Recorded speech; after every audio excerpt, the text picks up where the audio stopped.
La notizia di oggi è che in questa settimana si sono già iscritti 150 persone. Sicuramente siamo soddisfatti, mancano ancora 3 settimane, ricordiamolo, perché il bando rimarrà fuori 3 settimane, quindi probabilmente questo è un numero destinato a crescere. C'è ancora tempo, ma per il momento la Regione tira un primo sospiro di sollievo. 150 adesioni in una sola settimana per la medicina interna sono una bella cifra.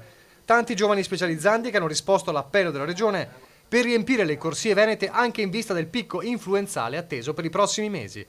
Un dato importante che arriva dopo le 224 adesioni del bando per il pronto soccorso. Insomma, da parte dei giovani camici bianchi c'è interesse nei confronti della linea intrapresa dalla Regione. Questo vuol dire che la direzione che ha preso il Veneto, che poi è una direzione sposata, ricordiamolo anche a livello centrale in conferenza delle regioni, è sicuramente una direzione giusta, una direzione che dà una risposta all'emergenza e all'urgenza di oggi.